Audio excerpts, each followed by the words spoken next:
ప్రతి కథ కూడా బిజినెస్కి సంబంధించిన ప్రతి కథ కూడా మనల్ని ఇన్స్పైర్ చేసేలా ఉండాలి. మనది బిజినెస్ ఐడియాస్కి సంబంధించినటువంటి ఛానల్ కాబట్టి ఈరోజు 8,000 రూపాయలతో స్టార్ట్ చేసినటువంటి ఒక గొప్ప బిజినెస్ గురించి చూద్దాం. కేవలం 24 ఏళ్ల వయసు ఉన్నటువంటి ఒక కుర్రాడు స్టార్ట్ చేసిన ఎంబీఏ చాయ్వాలా అనేటువంటి బిజినెస్ గురించి ఈరోజు మనం చూద్దాం. మీరు ఎప్పుడైనా ఎంబీఏ చాయ్వాలా ఒరిజినల్ పేరు కానీ అసలు ఎంబీఏ చాయ్వాలా అనేది విన్నారా? ఇతని గురించి మీకు ఏమైనా తెలుసా? తక్కువ టైంలో గొప్ప సక్సెస్ని అందుకున్న భారతీయుల్లో చాలా తక్కువ మంది ఉంటారు కదా, తక్కువ వయసు అంటే. వాళ్ళలో ఇతను కూడా ఒకడు. ఈరోజు లక్షాధికారిగా కోటీశ్వరుడిగా ఎదిగాడు అతను. కేవలం 24 ఏళ్ల వయసులో టీ నమ్మి. ఎంబీఏ చదివి టీ అమ్ముతావా అన్నారు. కానీ ఈరోజు సోషల్ మీడియాలో అతను ఒక సెన్సేషన్గా మారాడు. ప్రఫుల్ ఇతని పేరు, ప్రఫుల్ బిల్లోర్. ఇతనికి ఎప్పుడూ ఎంబీఏ చేయాలని ఉండేది. రకరకాల అటెంప్ట్స్ చేసిన తర్వాత క్యాట్ అని ఒక ఎగ్జామ్ ఉంటుంది, మీకు ఐడియా ఉందేమో ఎంబీఏకి సంబంధించి. ఆ ఎగ్జామ్ని క్రాక్ చేయలేకపోయాడు, అంటే ఫెయిల్ అయ్యాడు. తర్వాత చాలా గట్టిగా కష్టపడి మెక్డొనాల్డ్స్ ఇట్లాంటి చోట పనిచేసేవాడు. ఎక్కడా కూడా డిమోటివేట్ అవ్వాల, కష్టపడి చదువుకోవాలనుకున్నాడు.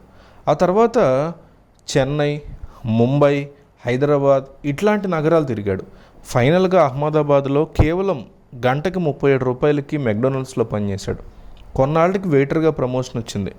అట్లా పనిచేస్తున్న టైంలో అతనికి ఒక ఐడియా వచ్చింది.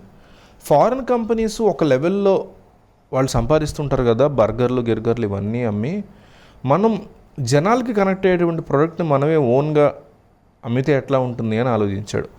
విపరీతంగా ఆలోచించిన తర్వాత టీ ఒక్కటే అందరికీ కామను, టీ తాగకుండా ఇండియన్స్ ఉండలేరు. అది నార్త్ ఇండియా అనండి, సౌత్ ఇండియా అనండి, ఈస్ట్ ఇండియా అనండి, వెస్ట్ ఇండియా అనండి, ఎవడైనా సరే టీ అనేది తాగకుండా మన వాళ్ళు ఉండలేరు ఈ దేశంలో. ఈ ఐడియా రాగానే అతను చాలా చిన్న కేఫ్ స్టార్ట్ చేయాలనుకున్నాడు. ఎందుకంటే అతని దగ్గర డబ్బులు లేవు. కేవలం 8,000 రూపాయలు అప్పుగా తెచ్చుకోగలిగాడు. అది కూడా వాళ్ళ నాన్నగారి దగ్గర నుంచి అబద్ధం చెప్పి. స్టాల్ ఉంటుంది కదా మనకి, ప్లాస్టిక్వి ఫ్లెక్సల్ లాంటివి స్టాల్ పెడతారు, అట్లాంటి స్టాలు, చిన్న చిన్న వంట పాత్రలు కొనుక్కోవడానికి 8,000 ఖర్చు పెట్టుకున్నాడు. మెక్డొనాల్డ్స్లో ఉదయం 9 నుంచి 6 దాకా పనిచేసి సాయంత్రం 7 నుంచి రాత్రి 11 దాకా కేవలం టీ అమ్మేవాడు. అతను టీ అమ్మే విధానానికి, ఆ టేస్ట్కి, కస్టమర్లతో ఇంగ్లీష్లో మాట్లాడడం, ఇవన్నీ కూడా చూసి ఒక్కసారిగా అతని మీద కన్ను పడింది ఈ ఐటీ సెక్టర్ అందరికీ. ఐటీ వాళ్ళందరూ వెళ్ళి అక్కడే తాగేవారు. అతను ఒక లోకల్ కాలేజ్లో అడ్మిషన్ కూడా తీసుకున్నాడు. స్టూడెంట్స్ కూడా ఇతను చూసినటువంటి ఇది చూసి చాలా ఇంప్రెస్ అయ్యేవారు. అక్కడ కాలేజ్లో కూడా పెద్ద ఉపయోగకరమైనటువంటి చదువులేం లేవని తన ఫోకస్ ఎక్కువ బిజినెస్ మీదే పెట్టేవాడు.